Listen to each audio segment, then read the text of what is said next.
During the Second World War, SS Untersturmführer Peter Paulsen, a member of the Nazi SS group called the Ahnenerbe, seized this ancient Germanic spearhead from its Polish owner. It was subsequently lost, so only copies of it survive today. But why did ancient Germanic people put a swastika on the spear 1700 years before the Nazis would adopt it as their party logo? This is the front cover of a German book by Adolf Kroll about the Norse god Odin, titled The Song of the Allfather. We can see the god is flanked by his 2 ravens, his hounds, and a serpent, all associated with him in myths, but also by 2 swastikas. And this was published in 1919, 1 year before the Nazis adopted the symbol. In the British Houses of Parliament in London, there hangs a little-known painting by Colin Gill depicting the English King Alfred fighting the Germanic heathen Vikings, whose raven banner of Odin has fallen, and the artist has depicted the banner with a swastika next to the raven. This painting was completed in 1927. That's 12 years before World War II started. So why were Germanic people associated with swastikas even before the Nazis? And what is the connection to Odin? Most people associate the swastika symbol either with the Nazis or with India. And some even think the Nazis stole it from India. This is a common misconception. This video is not about Nazis or Hinduism. This video is not intended to promote Nazism. It is a video about ancient archaeological finds. The hooked cross symbol, usually referred to with the Indian word swastika, was not just invented in India, as many believe. Rather, it is found in many cultures all over the world, including in ancient Germany. But it has completely different meanings in different contexts worldwide. Some people like to make up fantastical meanings for the symbol and apply it to all the contexts universally worldwide without any evidence. But in this video, I will only focus on the specific use and potential meaning of the symbol in the context of Iron Age and medieval Germanic pagan cultures. For them, it was evidently a very holy symbol, but its exact meaning is very hard to discern, and therefore many people perpetuate erroneous interpretations.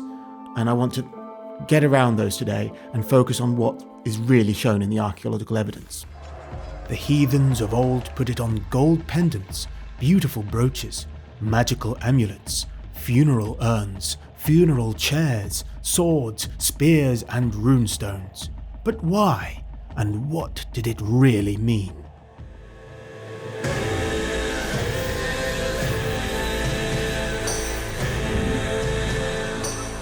A new study of ancient DNA shows that the Germanic people originated in a group in central Sweden associated with the battle axe culture during the late Stone Age. But we don't find swastikas in this culture's artifacts. Later, in the Nordic Bronze Age, we see many rock carvings and metal items with diverse symbols, but swastikas are rare, with only 3 possible examples. They are all close to one another in the province of Bohuslän in western Götaland of Sweden. The symbol is a wavy cross with round marks called elf mills in Swedish, and its hooks aren't at right angles like a traditional swastika. I don't think any of them are related to the later Iron Age Germanic swastikas. They do look a bit like the so-called Ilkley Moor swastika petroglyph from England, though. It dates to the same time, but it isn't really a swastika and it has this funny hook on one of the arms. They're probably all somehow related to the so-called communion rose symbol from petroglyphs in northern Italy. These predate any proper swastikas in Germanic contexts, and could be precedents, but I think they're something else. There are no more swastikas in Germanic regions until about 1,000 years later. True swastikas, with right-angled hooks, started appearing in Germanic areas during the Roman Iron Age, that's the 1st to 4th centuries AD, and continued through the Germanic Iron Age, the 4th to 8th centuries AD. They're both also known as the Migration Era and the Merovingian Era. Anyway, they are a long time after the Nordic Bronze Age. It seems more likely that the Germanic swastika of this period was influenced by Roman or Celtic art from the south, so let's take a look at the possible Greek, Roman and Celtic origins before we look at the Germanic swastika itself. Swastikas show up a lot in Greek art in the geometric period from 800 BC onwards.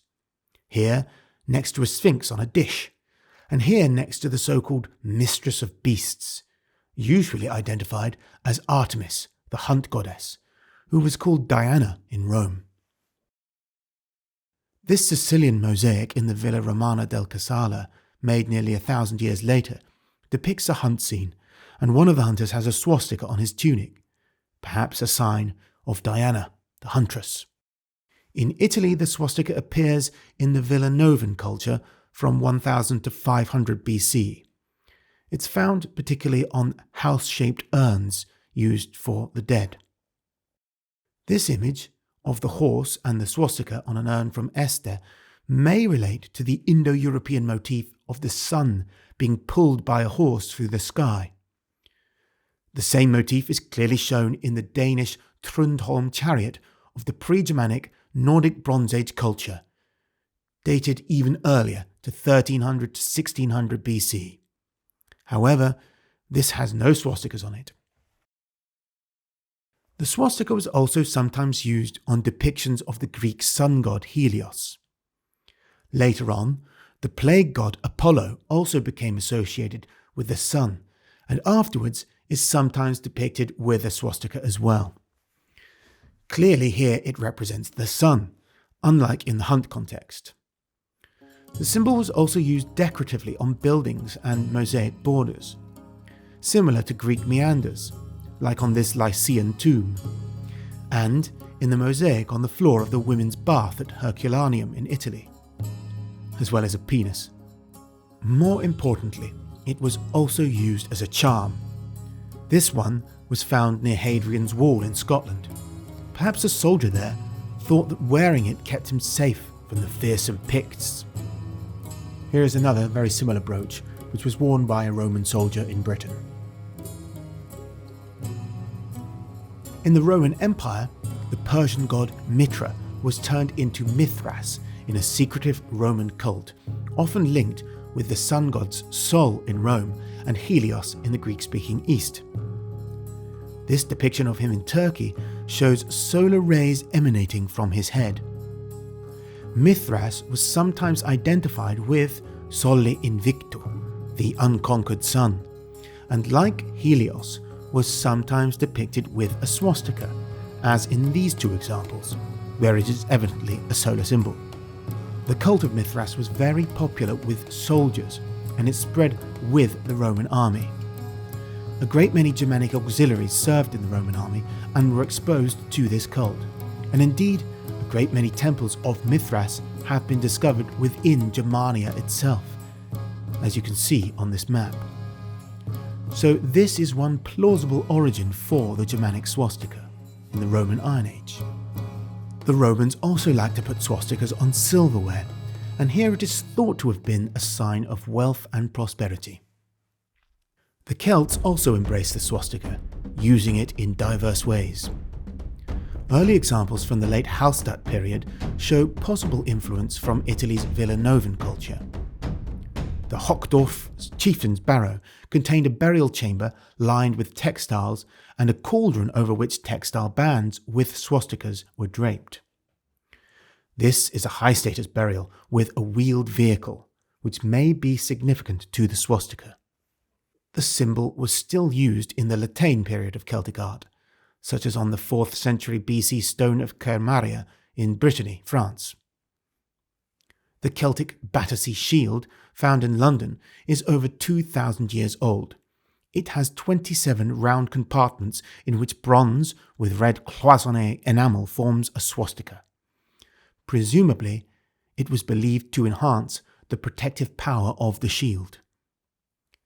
The exact same kind of swastika is seen here on the cap of a chariot yoke from Llyn Cerrig Bach in Wales.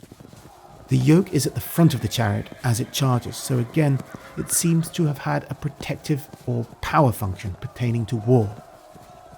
And this is a 4th century BC Celtic helmet found in a chariot burial in La Gorge-Mêlée in eastern France, covered in swastikas.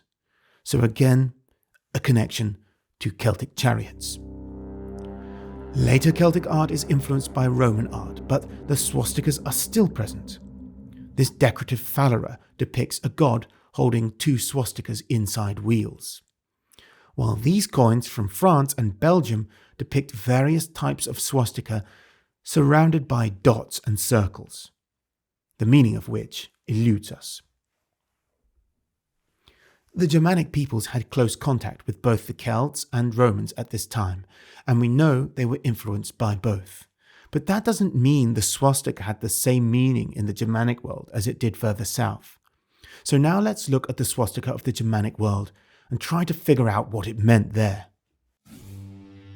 In Germanic contexts, the swastika is known as the fylfot. It might have come from Roman, Etruscan, or Celtic cultures, but its use and meaning were unique in the Germanic world.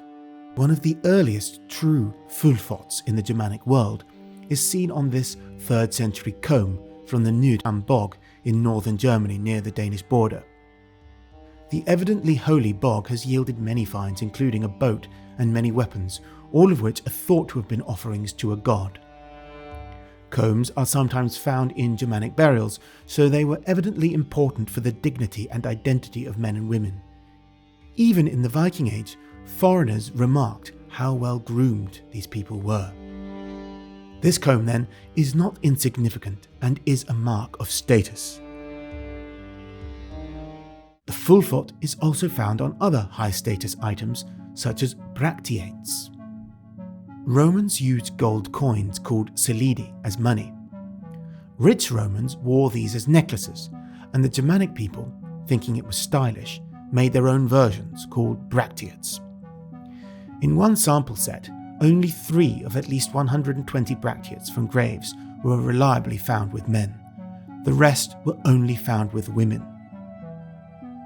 The Germanic people replaced the heads of emperors with the heads of Odinic kings, and surrounded them with imagery associated with Odin, such as runes, ravens, horses, and weapons. These bracteates were mainly popular in the 5th and 6th centuries AD. The 12th century Danish chronicler Saxo Grammaticus seems to describe the necklaces on which bracteates were worn as follows.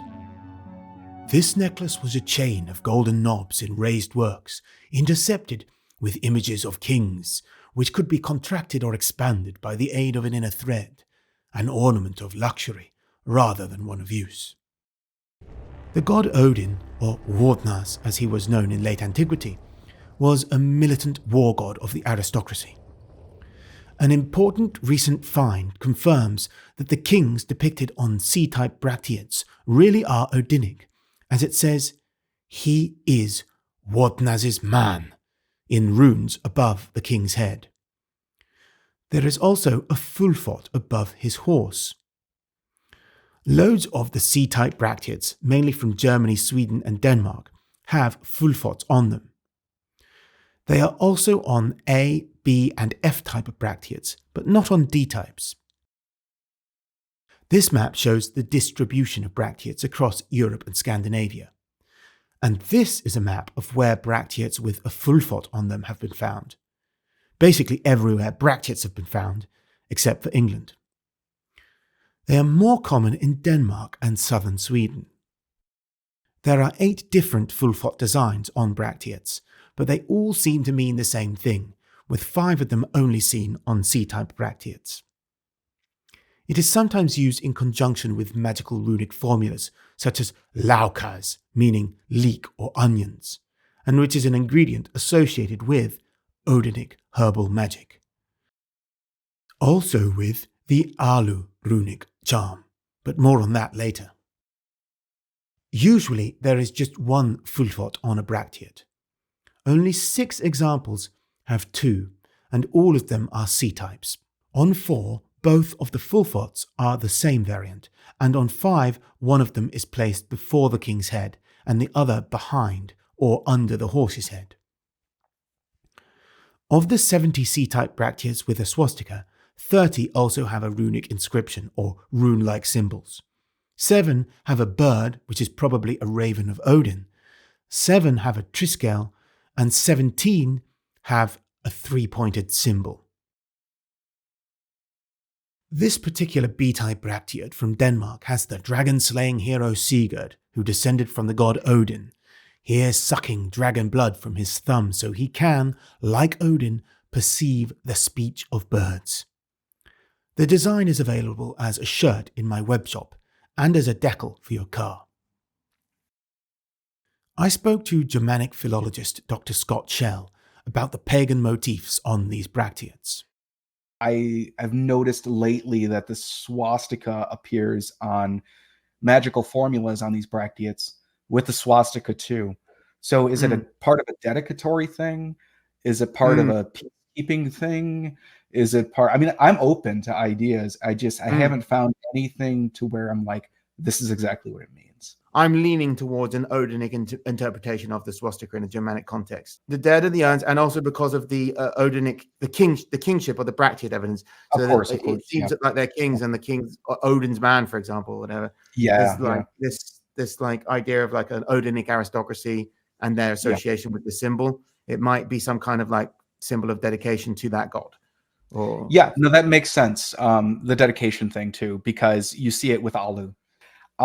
So this one has Alu written on it. It's found up in Sweden, dated to roughly 300 or 450 CE. But then everybody always wants to say, well, what does Alu mean? It's of course related to ale. At least that's what the consensus is. If it's not related to ale, then Alu and ale became homophonous at one point in time, and then they weren't able to really be distinguished. And that just means that they both sounded like the same word, and then so you get semantic overlap. But in reality, when we think back then about the effects of this nectar of the gods, the effects of this soma or halma, or in our case, Alu, the sacred aspects of that and that feeling and connection is what I think Alu really means. I agree. That's what I think. My own opinion is that it's relating to the sacral quality of like ritual beverages. Exactly. I wanted to just bring up the mythic correspondence to Kvasir's blood being used by the dwarves to brew the mead of poetry. So in that context, we conflate the act of sacrifice with the act of brewing. So we're seeing this very potent mythic imagery, bringing together the core ritual of that religion, which is sacrifice, with the act of brewing alcohol. So I definitely think that there's some kind of potent power to the idea of the word alu pertaining to this alcoholic brewing process. No, absolutely. I think we're on the same page. The magical runic combination spelling alu, meaning ale, is often found on bracteates and sometimes in conjunction with a fylfot. Like the Germanic fylfot itself, there are scholars, namely Mindy MacLeod and Bernard Mees, who claim that the Germanic alu runes originated in North Etruscan, Raetic-speaking regions like West Austria and Southeast Germany. But Dr. Scott Schell disagrees with their linguistic argument.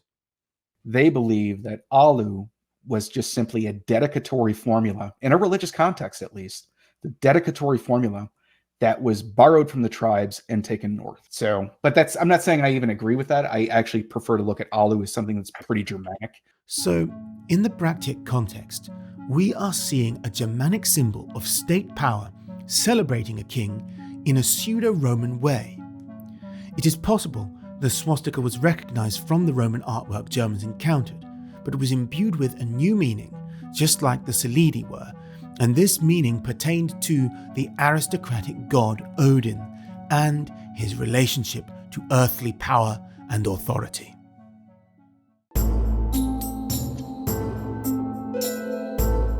The fylfot wasn't just worn on bracteates. This 3rd century Danish fibula has a swastika next to runes saying, Alu god, suggesting that the god linked with the Alu charm also relates to the Fylfot. Since both Alu and the Fylfot are shown on Odinic Bracteates, we can easily guess who this god is. Other brooches show how the symbol travelled. This one is Ostrogothic from 6th century Eastern Europe, while this one comes from Merovingian Frankish territory in the west from the 5th century. The Anglo-Saxons brought it to England in the 5th century too. The brooch on the right comes from Haslingfield in Cambridgeshire. A very similar one was found in North Lufenham in the East Midlands. And this pair from Sleaford in Lincolnshire date to the 6th century.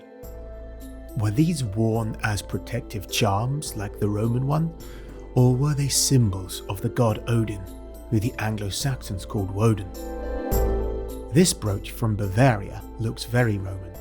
I'm unsure if it's a Germanic copy or an actual Roman piece.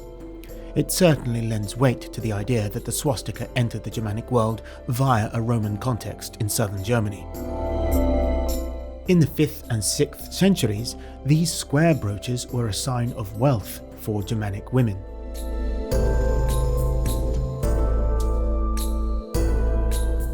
This one from Inderøy, Norway, has shapes that look like a swirly swastika with a square in the middle. The footplate shows many interlocking animals and a human figure who resembles other depictions of the dragon-slaying hero Sigurd sucking his thumb. Sigurd was descended from Odin, so his motif can be called Odinic, and again we can connect the Fylfot tentatively to an Odinic context. Zierscheibe. Another kind of jewellery popular among Germanic tribes in the 6th and 7th centuries was the Zierscheibe, or ornamental disc. These discs are typically made of bronze and can feature various symbols, like the Fylfot, as shown in these examples. The Zierscheibe were part of a Germanic woman's belt-fastened sash. Archaeologist Frank Behrens says Zierscheibe were one of several types of amulets worn by women around their hips, along with items like crystals and bear teeth, all of which dangle in the pelvic and thigh area. Therefore, he thinks they may have specifically been intended to protect the female genital area. An Arab visitor saw a Viking funeral where the dead chieftain's relative walked backwards carrying fire to the funeral pyre, while covering his rear with the other hand to keep spirits out. Women might have worn these charms to protect their vaginas in a similar way. Zierscheibe are particularly common in Germany and Holland, but are also found in France, England, Scandinavia and Italy. Besides Fylfots, they also contain many other apparently solar motifs, including the so-called sun cross and variants of the sun wheel, including the so-called black sun design that the SS adopted and used to decorate the floor of Wewelsberg Castle.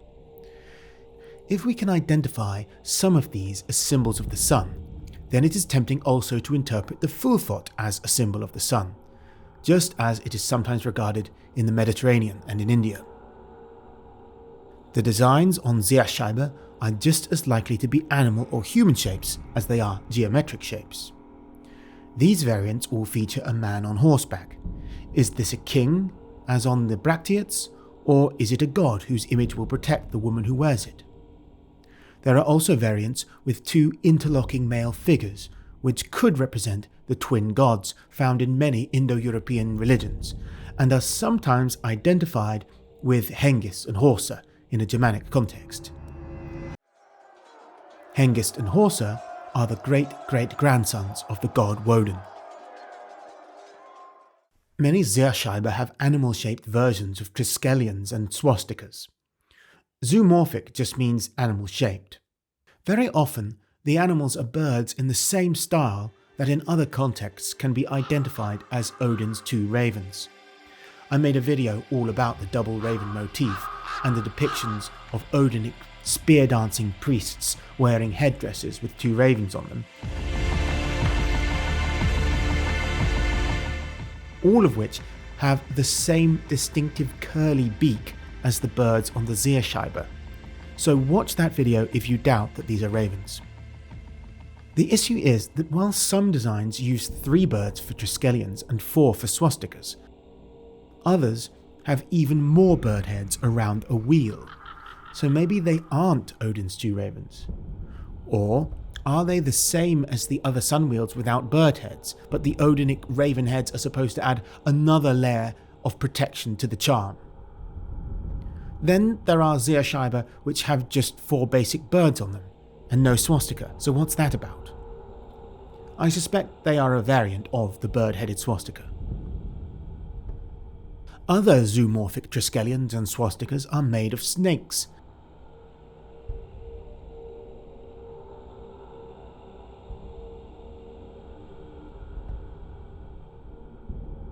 Or even of horses, and the last type is thought to be influenced by ancient Mediterranean art where horse-headed triskelions are found. The more variants you look at, the harder it is to assign a single meaning to them. The designs on these discs are clearly made to fit their round shape. They often have this rotational, circular movement or wheel shape, so they lend themselves well to these wavy triskelions and swastikas. Is it just a design choice consistent with the circular medium? We're not sure if the number of animal heads, or their presence or absence, changes what the symbols mean. I'm inclined to always class triskelions, swastikas, and other geometric shapes, which include bird heads, as Odinic artifacts.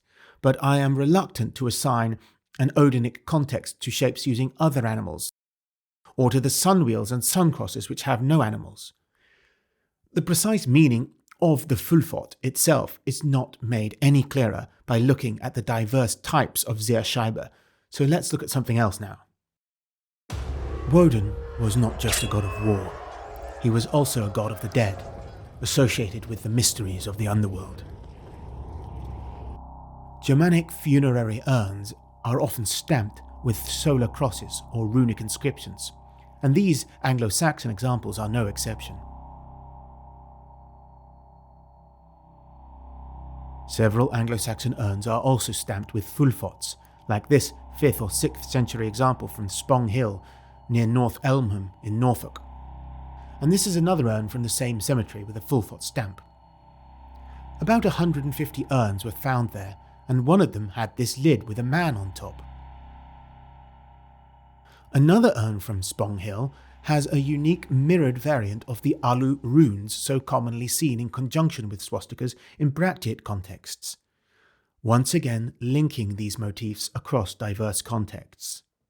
These are examples of various kinds of fylfots found on Anglo-Saxon urns, showing that the symbol could be depicted in many diverse ways, but all of them depict a hooked cross with the hooks at 90-degree right angles facing either left or right.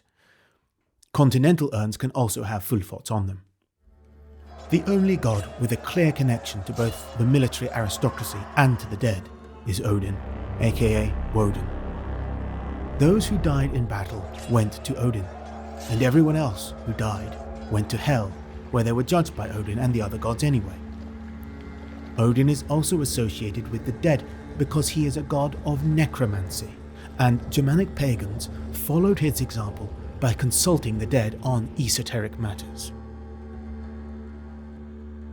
Klotzstuhl. In the Migration and Merovingian period, we sometimes find these special Klotzstuhl, meaning block chairs, but exclusively within richly furnished graves of important people. This kind with a backrest are only found in male graves, so we must conclude these are a symbol of male power displayed in a funerary context. This one, made from a single alder log, is from an early 5th century boat burial in Fylfot, Lower Saxony. It belonged to a man who died aged about 50 and is thought to have served as a mercenary in the Roman army. Some such stools bear runic inscriptions. This one has none, but was accompanied by a footstool with a runic inscription. There are many geometric patterns on it, including fylfot shapes, so perhaps the fylfots have no symbolic meaning in this context and are just decorative. Then again, the context of a funeral A high-status warrior and runic items are all Odinic, and so we can tentatively ascribe an Odinic context to this artifact too. Swastikas start to appear on Germanic weaponry at the same time that they show up on urns and bracteates, or slightly before.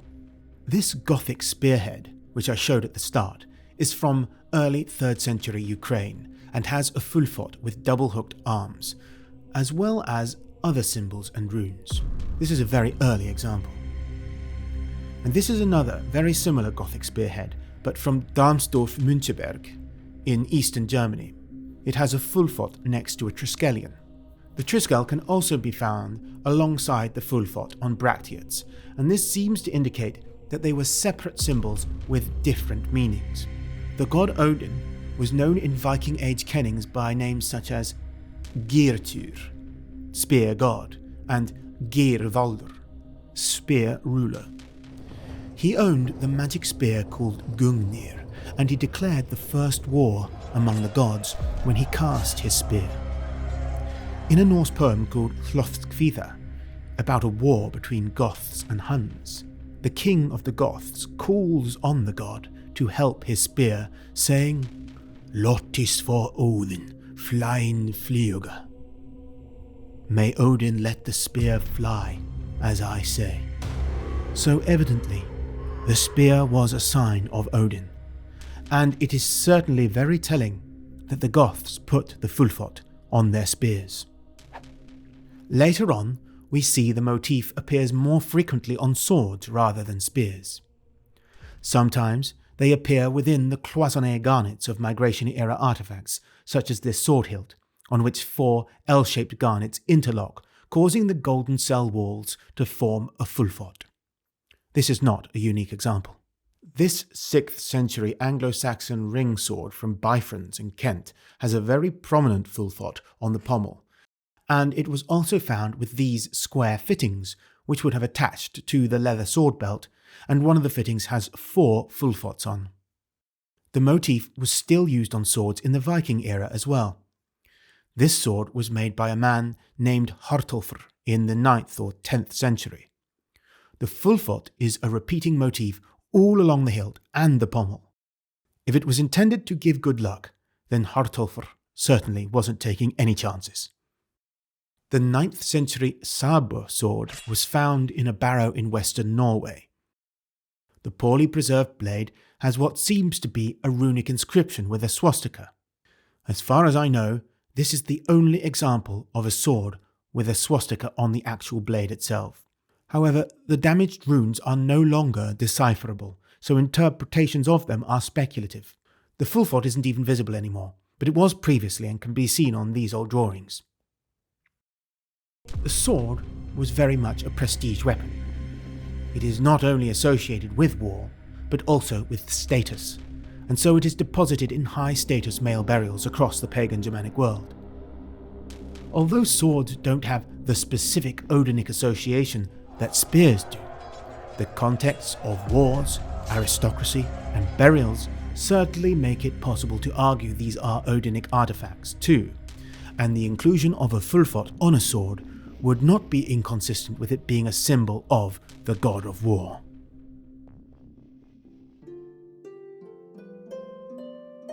The geometric shape of the swastika makes it ideal as a weaving pattern, as we saw in the early Celtic examples. Indeed, it is quite possible that this is where the symbol originated. It is traditionally used in woven patterns around the world, including in folk costumes of the Baltic. Few ancient Germanic garments survive, but this beautiful Viking-era sash was preserved in a barrow in Snartamo, West Agder, Norway. It looks just like similar sashes traditionally worn in Lithuania to this day, which also have swastikas woven into them. Another Viking Age barrow in Norway, which contained the Oseberg ship burial, also yielded several fragments of a large tapestry on which a few swastikas can be made out. This very liberal reconstruction may not be accurate, but it shows that the whole thing depicted a kind of religious procession, maybe the funeral itself. The swastikas are positioned beside the wagons and horses. Once again, a funeral procession connects the symbol to the world of the dead.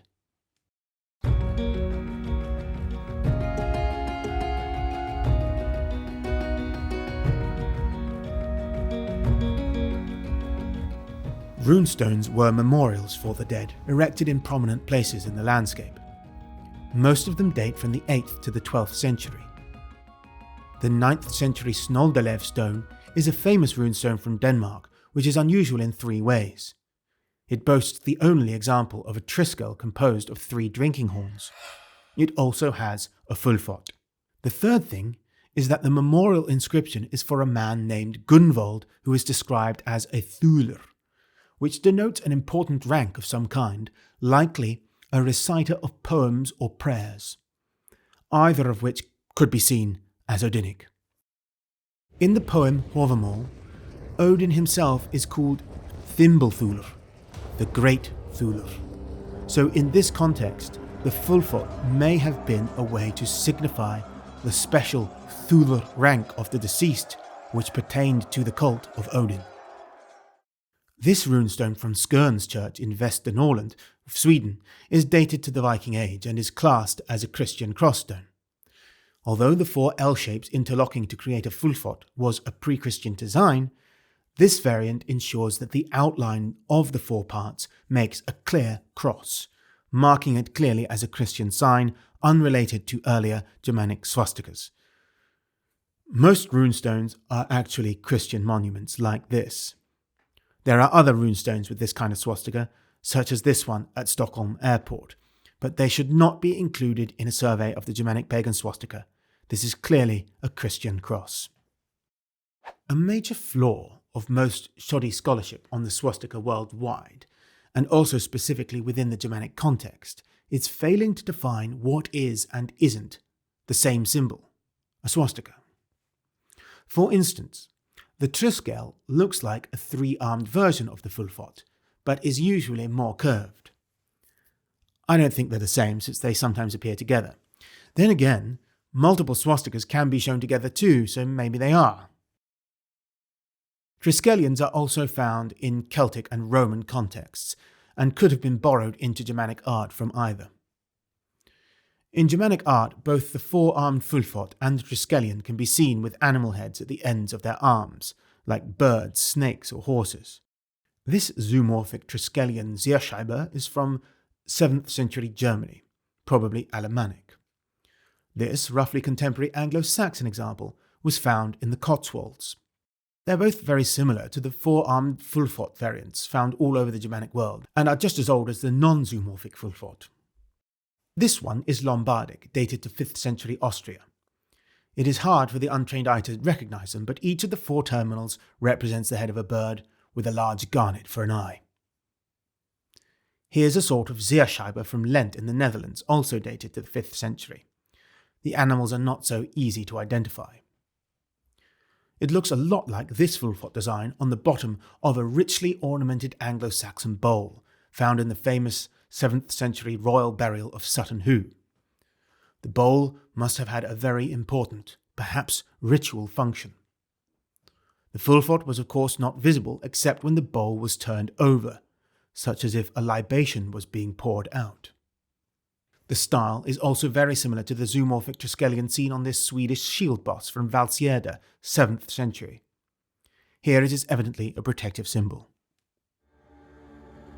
It is also seen on the famous snake-witch stone of Gotland, dated to the 5th or 6th century. Here we can clearly see one of the animals is a boar and one is a bird. The other could be anything. By the way, this zoomorphic triskelion design is also available on shirts and hoodies in my web shop. Is there a significant difference between the zoomorphic triskels and fylfots? Should they be classified differently depending on which animals are shown? These could be important distinctions. While the geometric Germanic swastika might be borrowed from the Romans or Celts, the zoomorphic triskelions and swastikas have very obvious parallels in Scythian and Thracian art from the steppe, which could have entered the Germanic world via the Huns.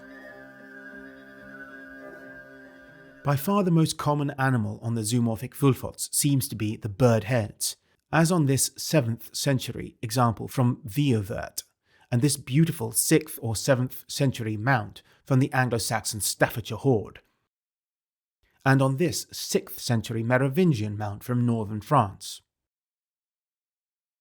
It is hard to make out, but these 7th century mounts from Sweden are also zoomorphic swastikas. The 4 outer circles are the eyes of the bird heads. This kind of curly-beaked bird is usually identified as a raven, as I already said, because they are also very often depicted in pairs, and it is known that Odin owned 2 ravens. So if we accept that the birds are ravens, then we can say that the Triskelions and the Fylfots with birds are related to his cult. But what about the Triscales and Fylfots with other kinds of animals? The boar would most likely be associated with the god Frey. Also, is there a difference between a zoomorphic Fylfot and a normal Germanic Fylfot with no animals? Should they be classed as separate symbols? What about these wavy spiral-type swastikas seen on Gotland picture stones? Is that just a stylistic variant of a Fylfot, or is it something else entirely? Its context here seems to connect it to solar symbols seen on other Gotland picture stones, rather than to other Germanic Fylfots. But then again, the snake witch stone with its zoomorphic Triskel is a Gotland picture stone as well. So is that a solar symbol? As in the Zierscheibe, we see that a 4-armed swastika-like shape is used in a context interchangeably with other allegedly solar symbols. Obviously, there is a lot we can't say with any certainty, but there are also clear patterns emerging when we look at all the examples together. Hilda Ellis Davidson, a respected scholar, once suggested in 1964 that the Germanic swastika represented Thor's hammer. However, the evidence we've explored in this video doesn't support this idea. Over 1,000 Mjolnir pendants have been discovered, and none that I know of bear a swastika. Instead, the Germanic Fylfot appears to be more closely tied to the god Odin. Here's why. It is connected to death and status. From its use on urns, runestones, and bracteates, the Fylfot seems linked to the dead, to high-status males like kings, poets, and warriors, and even to the magical Alu runic charm, which are also associated with death. All of these things, as I have shown, are associated with the god Odin. While some might see parallels with solar symbols, and there is some connection, particularly on the Gotland picture stones, the overall evidence for associating the Fylfot with the sun goddess Sunna or Sol is weak. There's also no substantial evidence connecting it to the stars, as some like to believe. On women's jewellery, it acts as a protective charm, while on weapons, runestones, and other artifacts, it marks men of high status, like warriors, poets, or kings, all under Odin's domain. As far as I know, I'm the first person to argue a specific connection to the god Odin for this symbol, although artists in the early 20th century did depict Odin with swastikas or the raven banner with the swastika on it. If some other historian reached this conclusion before me, then please let me know in the comments who it was. I don't mean to plagiarize, but I just don't know about anyone else making the arguments I've made here. In summary, the Fylfot in Germanic cultures seems to symbolize much more than just the sun or protection from evil spirits. It embodies the essence of the highest god, Odin, connecting the aristocracy with the divine, the warrior with his god, and the mortal with the mysteries of death. Thank you for watching, and keep surviving the jive. See you next time. Are you interested in worshipping the gods of ancient England and Scandinavia, but you're not sure how to do it? Starting Heathenry is a ritual-focused online course which will furnish you with the knowledge and confidence to practice the heathen religion, alone or with others. The course teaches you how to construct heathen prayers for yourself, not according to the established rites of any modern group, but according to what historical sources show. Starting Heathenry assumes you're interested in Germanic paganism, know about the gods and myths, and want to begin practicing this religion, but require guidance on how to do so. It is based on a micro-learning structure, which is proven to improve knowledge retention by up to 80% in students compared to other learning methods. You get more than 5 hours of learning material, bit by bit, as you please. A modern method of learning about an ancient religion. Your path to knowing the gods through ritual starts here.